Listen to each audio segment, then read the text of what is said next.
Hello friends, आप से लोगों का स्वागत है हमारी यूट्यूब चैनल पर। तो आज हम देखेंगे कक्षा 6 का विज्ञान भारती यूपी बोर्ड का इकाई 14। इकाई का नाम है प्रकाश। तो देखिए दोस्तों, जैसा कि हमने इस वीडियो में इस पाठ के प्रश्न उत्तर को लिया है, तो चलिए देखते हैं। प्रश्न नंबर 1 है, निम्नलिखित प्रश्नों में सही विकल्प छाटिए। प्रश्न क है, वे पदार्थ जिनसे प्रकाश आंशिक रूप से निर्गत होता है कहलाते हैं। विकल्प है प्रदीप्त, पारदर्शक, अपारदर्शक या पारभासी। तो सबसे पहले तो हमें प्रश्न को समझना होगा कि आखिर प्रश्न में बोला क्या जा रहा है, उसी के अनुसार हम विकल्प को देखकर समझ सकते हैं। तो बोला है कि वे पदार्थ जिनसे प्रकाश आंशिक रूप से, आंशिक का अर्थ होता है थोड़ा थोड़ा। जैसे में अगर हम एग्जाम्पल में समझें तो तेल लगा हुआ कागज़, अगर हम कोई कागज़ लेते हैं जो कि उसमें तेल लगा रहता है, तो अगर हम कोई भी प्रकाश इस पर दिखाएंगे तो उस पार, यानी कि जो पेज है उसके उस पार थोड़ी थोड़ी प्रकाश हमें दिखाई देती है, यानी कि आंशिक रूप से दिखाई देती है। तो इसे हम बोलते हैं पारभासी। इसके बारे में हम आगे भी पढ़ेंगे। तो इसका सही हो जाएगा पारभासी। अगला है प्रश्न, किस प्रकाश स्रोत से उपछाया नहीं बनती? विकल्प है बिंदु प्रकाश स्रोत, सूर्य, सभी प्रकाश स्रोत या उपयुक्त में से कोई नहीं। तो इसका सही हो जाएगा बिंदु प्रकाश स्रोत। इससे छाया नहीं बनती है, यानी कि उपछाया। अगला है प्रश्न, जब पृथ्वी की उपछाया से होकर चंद्रमा गुजरता है तब होता है, तो क्या होता है ये हमें बताना है। तो विकल्प है पूर्ण चंद्र ग्रहण, सूर्य चंद्र ग्रहण, खंड चंद्र ग्रहण या खंड सूर्य ग्रहण। तो इसका सही हो जाएगा खंड चंद्र ग्रहण। अगला है प्रश्न दूसरा, रिक्त स्थानों की पूर्ति कीजिए। प्रश्न है, सूर्य और तारे, यहाँ पर रिक्त स्थान है, प्रकाश स्रोत हैं, जबकि जलती हुई मोमबत्ती और विद्युत बल्ब यहाँ पर रिक्त स्थानीय स्रोत हैं। तो इसमें हमें भरना है कि वो कैसा स्रोत है। सूर्य और तारे कैसा स्रोत है? प्राकृतिक स्रोत हैं, क्योंकि वो प्राकृतिक रूप से मौजूद है, यानी प्राकृतिक प्रकाश स्रोत है। तो हम यहाँ पर भरेंगे प्राकृतिक। और आगे प्रश्न है कि जबकि जलती हुई मोमबत्ती, मोमबत्ती कौन बनाया है? मानव द्वारा बनाया गया है, और विद्युत बल्ब भी मानव द्वारा बनाया गया है। तो ये कैसा स्रोत है? मानव निर्मित स्रोत है। तो हम यहाँ पर भर देंगे मानव निर्मित, और पहले वाले रिक्त स्थान में भरेंगे प्राकृतिक स्रोत है। उसी प्रकार अगला प्रश्न है, यहाँ पर रिक्त स्थान है, वस्तुएं स्वयं प्रकाश उत्पन्न करती हैं, जबकि यहाँ पर रिक्त स्थान है, वस्तुएं स्वयं प्रकाश उत्पन्न नहीं करती हैं। तो देखिए, जो वस्तुएं स्वयं प्रकाश उत्पन्न करती हैं उन्हें दीप्त कहा जाता है, और जो वस्तुएं स्वयं प्रकाश उत्पन्न नहीं करती हैं उन्हें हम अदीप्त कहते हैं। तो यहाँ पर तो उसका परिभाषा ही है, तो हमें सिर्फ समझकर यहाँ पर भरना है। तो बोला है यहाँ पर रिक्त स्थान पहले से ही दिया गया, बोला है वस्तुएं स्वयं प्रकाश उत्पन्न नहीं करती हैं। तो देखिए इसमें है तो उत्पन्न करती हैं, तो यहाँ पर हम भरेंगे दीप्त, और जो उत्पन्न नहीं करती हैं वहाँ पर अदीप्त। हमें सिर्फ इसका परिभाषा जानना होगा, बाकी हम इस रिक्त स्थान को भर सकते हैं। अगर बोलेगा कि वस्तुएं स्वयं प्रकाश उत्पन्न करती हैं, तो वे कौन सी वस्तुएं होती हैं? दीप्त वस्तुएं होती हैं। अगर बोलता है कि वस्तुएं स्वयं प्रकाश उत्पन्न नहीं करती हैं, तो वो अदीप्त वस्तुएं होती हैं। आगे देखते हैं कि सूर्य ग्रहण दिखाई देता है जब, यहाँ पर रिक्त स्थान है, सूर्य और यहाँ पर भी रिक्त स्थान है के मध्य आ जाता है। तो अगर हमें पता रहेगा कि सूर्य ग्रहण कब दिखाई देता है, तो हम इस रिक्त स्थान को भर सकते हैं।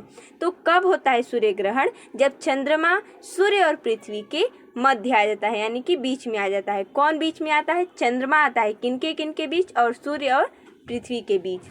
यानी कि मान लीजिए ये सन है और ये अर्थ है, बीच में कौन आता है? मून आता है। यानी ये हमारा सूर्य है, ये पृथ्वी है, बीच में आता है चंद्रमा, तब सूर्य ग्रहण होता है। तो हम यहाँ पर पहले वाले रिक्त स्थान में भरेंगे चंद्रमा, और दूसरे वाले रिक्त स्थान में भरेंगे पृथ्वी। अगला देखते हैं, चंद्र ग्रहण की घटना, यहाँ पर रिक्त स्थान है, के दिन होती है। तो चंद्र ग्रहण किस दिन होती है? तो पूर्णिमा के दिन होती है, और सूर्य ग्रहण अमावस्या। अगर प्रश्न पूछता है कि सूर्य ग्रहण किस दिन घटित होती है तो हम बोलेंगे अमावस्या। जैसा कि इसमें कुछ ऐसा पूछा नहीं है, सिर्फ चंद्र ग्रहण के बारे में पूछा है, तो यहाँ पर हम भरेंगे पूर्णिमा के दिन। अगला है निर्वात में प्रकाश की चाल, यहाँ पर रिक्त स्थान है होती है, तो कितना होती है, तो 3 लाख किमी प्रति सेकेंड। अगला है प्रश्न तीसरा, निम्नलिखित में स्तंभ 1 के कथनों का मिलान स्तंभ 2 के कथनों से कीजिए। तो जैसा कि हमने यहाँ पर किया, स्तंभ क दिया गया और स्तंभ ख दिया गया है, हमें स्तंभ क का मिलान स्तंभ ख से करना है। तो जैसा कि यहाँ पर किया गया है, हमने किया है, दिया गया चंद्रमा, इसका मिलान करेंगे हम अदीप्त, क्योंकि चंद्रमा स्वयं प्रकाश नहीं देता है। सूर्य का मिलान करेंगे दीप्त, और ईंट का मिलान करेंगे जो कि अपारदर्शक है, क्योंकि ईंट के सामने अगर आप कोई भी प्रकाश ले जाते हैं तो ईंट के उस पर आपको प्रकाश नहीं दिखाई देती है, आंशिक रूप से भी नहीं दिखाई देगी, क्योंकि वो क्या है, अपारदर्शक है। अगला है ट्रेसिंग पेपर, ये पारभासी है। जैसे तेल लगा हुआ पेपर आर पार आंशिक रूप से दिखाई देता है, उसी प्रकार ट्रेसिंग पेपर भी होता है, इसमें आंशिक रूप से दिखाई देता है, इसलिए क्या है, पारभासी है। अगला है साफ कांच, ये क्या है, पारदर्शक है। पारदर्शक क्या होता है, पारदर्शक वो होता है जिसमें आर पार वस्तुएं साफ दिखाई देती हैं, उन्हें पारदर्शक बोला जाता है। अगर अपारदर्शक बोलेगा उसमें थोड़ा भी दिखाई नहीं देता है और पारभासी में थोड़ा थोड़ा दिखाई देता है। ऐसे हम तीनों को समझ सकते हैं। आगे देखते हैं, प्रश्न चौथा है, क्या दिया गया है, नीचे करते हैं। प्रकाश स्रोत किसे कहते हैं? 2 प्राकृतिक तथा 2 मानव निर्मित प्रकाश स्रोतों के नाम लिखिए तथा उनकी विशेषताएं बताइए। तो चलिए देखते हैं। जिन साधनों से हमें प्रकाश ऊर्जा प्राप्त होती है उन्हें प्रकाश स्रोत कहते हैं। ऐसे प्रकाश स्रोत जो हमें प्राकृतिक रूप से प्राप्त होते हैं उन्हें प्राकृतिक प्रकाश स्रोत कहते हैं, जैसे में सूर्य और तारे। और आगे है कि जिन प्रकाश स्रोतों का निर्माण मनुष्य द्वारा किया जाता है उन्हें मानव निर्मित प्रकाश स्रोत कहते हैं, जैसे में लालटेन हो गया, विद्युत बल्ब हो गया, ये सब क्या है, मानव निर्मित प्रकाश स्रोत है। अगला है प्रश्न 5वां, अपने आसपास दिखाई पड़ने वाली वस्तुओं में से दीप्त तथा अदीप्त वस्तुओं को छांटकर लिखिए। अगर आपको दीप्त तथा अदीप्त का परिभाषा पता होगा कि उन्हें कहते क्या हैं, तो आप उदाहरण तो ढूंढकर लिख लेंगे, अपने आसपास जो भी वस्तुएं हैं उनका उदाहरण लिख लेंगे आप यहाँ पर। तो जैसा कि हमने यहाँ पर ढूंढकर लिखा है, दीप्त वस्तुएं में हो जाएगा मोमबत्ती, जिन्हें जलाने पर रोशनी होती है, सूर्य हो गया, तारे हो गए, लैंप हो गया, विद्युत बल्ब हो गया, ट्यूबलाइट हो गया, सीएफएल हो गया इत्यादि। और अदीप्त वस्तुएं कौन सी हैं? मेज, कुर्सी, पुस्तक, दर्पण, चंद्रमा इत्यादि। अगला है प्रश्न 6, पारदर्शी, पारभासी तथा अपारदर्शी वस्तुओं की परिभाषा लिखिए।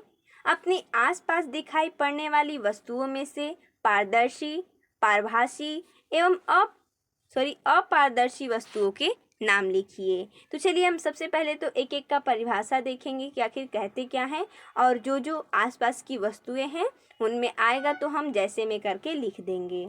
सबसे पहले देखेंगे पारदर्शी, ऐसी वस्तुएं जिनसे होकर प्रकाश आर पार निकल जाता है उन्हें पारदर्शी वस्तुएं कहती हैं, जैसे में स्वच्छ कांच, ग्लिसरीन। अगला है पारभासी, ऐसी वस्तुएं जिनसे होकर प्रकाश का केवल आंशिक भाग बाहर निकलता है उन्हें पारभासी वस्तुएं कहती हैं, जैसे में घिसा हुआ कांच, ट्रेसिंग पेपर, तेल लगा हुआ कागज। अगला है अपारदर्शी, ऐसी वस्तुएं जिनसे होकर प्रकाश बिल्कुल नहीं निकल पाता है उन्हें अपारदर्शी वस्तुएं कहते हैं, जैसे दफ्ती का टुकड़ा, दर्पण, लकड़ी का टुकड़ा आदि। अगला प्रश्न 7वां है, किसी प्रयोग द्वारा सिद्ध कीजिए कि प्रकाश किरणें सरल रेखा में गति करती हैं। तो जैसा कि हमने यहाँ पर सिद्ध किया है, कैसे किया है हमने यहाँ पर नीचे लिखा भी है, हम पढ़ते जाएंगे और समझते जाएंगे। इस प्रयोग को करने के लिए हम समान आकार के 3 आयताकार दफ्ती का टुकड़ा तथा एक मोमबत्ती लेंगे। दफ्ती के टुकड़ों को एक दूसरे के ऊपर रखकर उनके बीच में एक ही जगह पर छेद करेंगे। तथा इन्हें गीली मिट्टी से सहायता से मेज पर इस प्रकार खड़ा करेंगे कि तीनों टुकड़ों में बना छेद एक सरल रेखा में हो। अब हम मोमबत्ती को जलाकर मेज पर इस तरह से रखेंगे कि यह प्रथम टुकड़े के सामने हो और मोमबत्ती की लौ छिद्रों के सामने हो। अब अंतिम दफ्ती के टुकड़े के सामने नेत्र द्वारा मोमबत्ती की लौ को देखेंगे। इसमें आपको मोमबत्ती की लौ दिखाई पड़ती है। अब हम मोमबत्ती को थोड़ा दाएं या बाएं तरफ हटाएंगे और फिर से अंतिम दफ्ती से देखेंगे तो अब हमें मोमबत्ती की लौ दिखाई नहीं देगी। इस प्रयोग द्वारा यह पता चलता है कि प्रकाश की किरण एक सरल रेखा में गति करती है। यानी इस चित्र द्वारा यही समझाया जा रहा है कि आप एक टेबल लीजिए और 3 दफ्ती ले लीजिए, इसे मिट्टी की सहायता से खड़ा कर दीजिए और तीनों दफ्ती के आगे एक मोमबत्ती जला लीजिए, जिसको जलाकर अपनी आँखों से इन तीनों छेदों में देखिए, आपको लौ की किरणें दिखाई देंगी, जिससे यह सिद्ध होता है कि जो प्रकाश है वो सीधी रेखा में गति करता है। यदि इसे आप बाएं दाएं करते हैं तो प्रकाश की लौ आपको दिखाई नहीं देगी।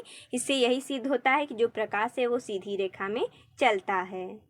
अगला प्रश्न है 8वां, छाया, प्रछाया तथा उपछाया से आप क्या समझते हैं? प्रयोग द्वारा इनमें अंतर स्पष्ट कीजिए। तो जैसा कि हमने यहाँ पर लिखा है, जब प्रकाश के विस्तारित स्रोत से अपारदर्शी वस्तु की छाया बनती है तब यह छाया एक समान काली नहीं होती। इस छाया में 2 भाग होते हैं।